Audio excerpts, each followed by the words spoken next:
హెచ్చరిక, దైవజనుని హెచ్చరిక. ఈ లోకమే నాకు కావాలని పరలోకాన్ని గురించి ఆలోచించని వారు బుద్ధిహీనులు. లోకంలో ఉన్న సంపదలు కూర్చుకుంటూ హృదయ శుద్ధిని కాపాడుకొని వారు బుద్ధిహీనులు. దేవుడు లేడనుకునేవాడు బుద్ధిహీనుడు, పాపంతో ఆటలాడేవాడు బుద్ధిహీనుడు, కోపపడేవాడు బుద్ధిహీనుడు, అసూయపడేవాడు బుద్ధిహీనుడు, లోకమే శాశ్వతం అనుకునేవాడు బుద్ధిహీనుడు. వీళ్ళందరూ బయలుదేరారు. పెళ్లి కుమారుడు వస్తున్నాడని అక్కడికి వెళ్ళి పెళ్లి కుమారుడు కొరకు ఎదురు చూస్తున్నాడు. పెళ్లి కుమారుడు రావటం ఆలస్యం అవ్వగా వారందరూ ఏం చేశారు? కునికి నిద్రించిరి. ఇదిగో త్వరగా వస్తున్నానన్న యేసు ప్రభు ఇంకా రాలేదంట. ఈ ప్రసంగాలు ఇదిగో వస్తున్నాడు ప్రభు అన్న ప్రసంగం చేయాలంటే నాకు భయం వేస్తుంది. ఎందుకంటే నేను అప్పుడే 30 ఏళ్ళు 40 ఏళ్ళ నుంచి ఆ ప్రసంగాలు చేస్తూనే ఉన్నాను, ఆయన ఇంకా రాలా. మీలో చాలామంది నేరు కాకపోయినా ఎవరో పాస్టర్ గారు చేసిన ప్రసంగాలు వింటూనే ఉన్నారు, ఆయన ఇంకా రాలా. కాబట్టి మీలో కొందరు ఏం చేస్తున్నారు? ఇంకేం వస్తాడులే అక్క, వచ్చినప్పుడు చూసుకుందాంలే, ఇంకెన్ని రోజులు నోరు కట్టుకోవాలి, ఇంకెన్ని రోజులు పొట్ట కట్టుకోవాలి, ఇంకెన్ని రోజులు అబద్ధం మాట్లాడకుండా ఉండాలి, ఎంత రోజులకి తిట్టని వాళ్ళు తిట్టకుండా ఉండాలి అని కొంతమంది ఒక్క పెట్టుకొని ఉన్నట్టున్నారు. కానీ వస్తాడండి ఆయన. ఆలస్యం ఎందుకు చేస్తున్నాడంటే మనలో కొంతమంది బుద్ధి లేని వాళ్ళం ఉన్నామని, మనం బుద్ధి కలిగిన వారిగా ఉండాలని దేవుడు మన కొరకు ఏం చేస్తున్నాడు? ఆలస్యం చేస్తున్నాడు. ఈ బుద్ధి లేని వాళ్ళు వారి బుద్ధిహీనతలను తెలుసుకుంటారు, వారి అసూయను విడిచిపెడతారు, వారి అవిశ్వాసాన్ని విడిచిపెడతారు, వారు లోకపు ఆశల నుంచి విడిపించబడతారు.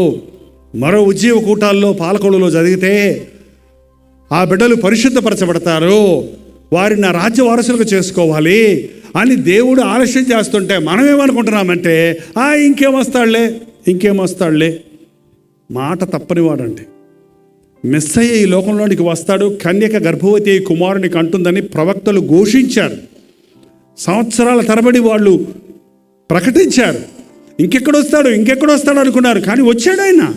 2000 సంవత్సరాల క్రితం యేసుక్రీస్తు ఈ లోకానికి వచ్చి ప్రవక్తల ప్రవచనము నెరవేర్పుగా పాపుల కొరకు, మానవ జాతి కొరకు, పాప విమోచన కొరకు ప్రాణమిచ్చాడు, మరణించాడు, పాతిపెట్టబడ్డాడు. 3వ దినాన ఆకాశానికి ఆరోహణమయ్యాడు, తిరిగి లేచాడు, ఆకాశానికి ఆరోహణమయ్యాడు. ఆయన త్వరగా రాబోతూ ఉన్నాడు. ఇదిగో నేను త్వరగా వస్తానన్న ప్రభు రాబోతున్నాడు. ఈరోజు మందండి, రేపు మంది కాదు. ఎప్పుడు రేపు అనకండి, రేపు మనది కాదు. సాతానుగాడు ఈ రోజున చేసేది ఏంటంటే యేసు ప్రభు దేవుడే, ఆయన్ని నమ్ముకోవాలి, లోతైన భక్తిలోకి రావాలి, నిజమైన క్రైస్తవుడిగా బ్రతకాలి, రేపు చూసుకుందాం, మళ్ళీ రేపు వస్తే రేపు చూసుకుందాం. ఏంటండి, రేపేమి సంభవించునో మనకి నేడైనను రేపైనను ఒక పట్టణమునకు పోయి వ్యాపారము చేసి లాభము సంపాదించుకుందామని చెప్పుకుని వారలారా, రేపేమి సంభవించునో మీకు తెలియదు కనుక బ్రతికి ఉండి ఇది అది చేయుదుమని, దేవుని చిత్తమైతే బ్రతికి ఉండి ఇది అది చేయుదుమని చెప్పుకోవలను అని యాకోబు భక్తుడు చెప్తూ ఉన్నాడు. ఈరోజు నీవు పాపిగా మరణిస్తే నరకానికి పోవాల్సిందేనండి. ఈరోజు నీవు పశ్చాత్తాపడి క్రీస్తు రక్తములో కడగబడిన వ్యక్తిగా మరణిస్తే పరలోక రాజ్యానికి వెళ్తావు. అంతేకాదు, ఈరోజు ప్రభు వస్తే నీవు విడిచిపెట్టబడతావో, ఎత్తబడే వధువు సంఘంలో ఉంటావా. ఇది జోక్ కాదు, ఇది కథ కాదు, ఇది ఒట్టిది కాదు, ఇది నిజం. అంచె దినములలో అపాయకరమైన కాలములు వచ్చునన్న మాట అక్షరాలు నెరవేరింది. ప్రపంచాన్ని ఒక్కసారి మీరు ఆ ఇంటర్నెట్లోకి వెళ్ళి ప్రపంచంలో ఏం జరుగుతుందన్న సంగతి గ్రహిస్తే కరువులు, దేవుడు చెప్పినటువంటి అనేకమైన ప్రవచనాలు నెరవేరాయి. గాలి చెడిపోయింది, నీరు చెడిపోయింది. సాతాను ముమ్మరంగా పనిచేస్తున్నాడు. ఈ లోకాధికారి అనబడిన సాతాను మానవుల్ని మభ్యపెడుతున్నాడు. ముఖ్యంగా యేసు ప్రభువును వెంబడించాలన్న వారిని వెంటాడడానికి ప్రయత్నిస్తున్నాడు. చచ్చిన వాళ్ళతో వాడికి అవసరం లేదు. ఆల్రెడీ సాతాను చేతుల్లో ఉన్న వారి గురించి వాడికి బాధ లేదు. యేసయ్య కొరకు బ్రతకాలని, నిజదేవుని నమ్ముకోవాలని, పరలోక రాజ్యానికి వెళ్ళాలని ఆశపడుతున్నాను. చూడండి, మనల్ని బుద్ధిహీనులుగా చేయడానికి కోపము, అసూయ, ద్వేషము, లోకము, చిన్న చిన్న అల్పకాల పాప భోగాలకు చోటిచ్చి దేవుని ఆశీర్వాదాలను పోగొట్టుకుంటున్నాం. ఈ రోజు నుంచి నిజమైన క్రైస్తవులుగా బ్రతుకుతాం. నేను చచ్చినా ఆయన వచ్చిన నేను పరలోకంలో ఉండాలి అన్నవారు ఎవరు హల్లెలూయా చెప్పండి. నిజమేనా? నిజమేనా? మనం ఆయన రాజ్య వారసులం అవుతామా? ప్రశ్నించుకోండి. ప్రార్థన. పరిశుద్ధుడా, ప్రేమగల తండ్రి, నీకు మొర పెట్టుకుంటున్నా ప్రతి మరణం విని ప్రభువా, ఏ గుండెల్లో నుంచి ఏ మూలుగు వస్తుందో, ఏ నిట్టూర్పు వస్తుందో ఒక్కసారి చూడయ్యా. బుద్ధిహీనత మాలో నుంచి తీసేయ్యా. మమ్మల్ని జ్ఞానవంతులుగా చేయమయ్యా. దైవ జ్ఞానాన్ని మాకు దయచేయి. మమ్మల్ని పాడు చేసే అసభ్యమైన ఈ లోక కార్యాల నుంచి మమ్మల్ని విడిపించు నాయన.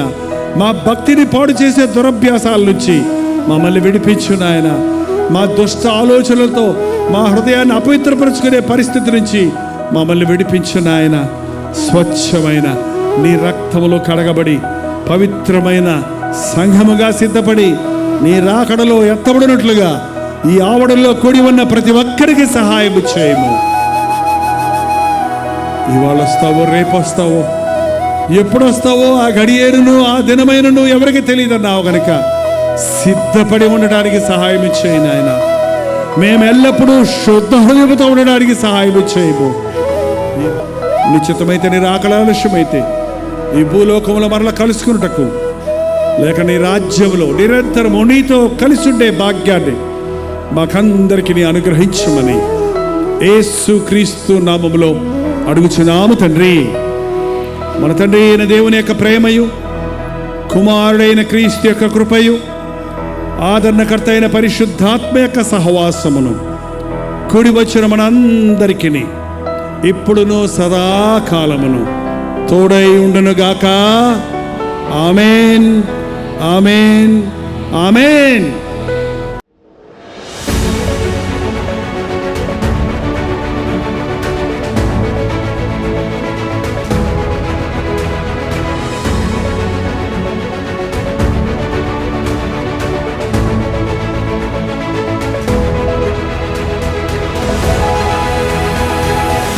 హల్లెలూయా. దేవుని మహాకృపలో గత 72 సంవత్సరాలుగా నా జీవితంలో దేవుడు చేసిన మేలును బట్టి, ఆయన చేసిన ఆశ్చర్య అద్భుత కార్యాలను బట్టి ఆయన్ని స్తుతించడానికి, నా పరిచర్యలో గత 54 సంవత్సరాలలో ఆయన కృప కనికరములు ఎలాగూ ఈ పరిచర్యలో అనేకులకు దీవెనకరంగా ఉన్నవోనన్నది గుర్తు చేసుకొని ఆయన యందు ఆనందించడానికి ఒక ప్రత్యేకమైన కృతజ్ఞత కూడికలను 28వ తారీఖు సాయంత్రం విజయవాడలోను, 29వ తారీఖు సాయంకాలం హైదరాబాదులోను ఏర్పాటు చేస్తూ ఉన్నాం. ఈ పరిచర్యల ద్వారా మేలు పొందిన మీరు మీ సాక్ష్యాలను పంచుకున్నట్లుగా, ప్రభువును మనందరం కలిసి స్తుతించి ఆరాధించినట్లుగా రాగలిగిన వారు రండి. ఫిబ్రవరి 28వ తారీఖు సాయంకాలం 7 గంటల నుండి విజయవాడలోని మురళీ రిసార్ట్లో, పోరంకి, నిడుమానూర్ రోడ్, విజయవాడ. మరిన్ని వివరాలు కావాలంటే 8144123456 నెంబర్కి వాట్సాప్ పంపండి, లేకపోతే కాల్ చేయండి. అలాగే హైదరాబాదులో 29వ తారీఖు సాయంకాలం 3 గంటల నుండి లార్డ్స్ చర్చ్ ఆవరణలో జరుగుతుంది.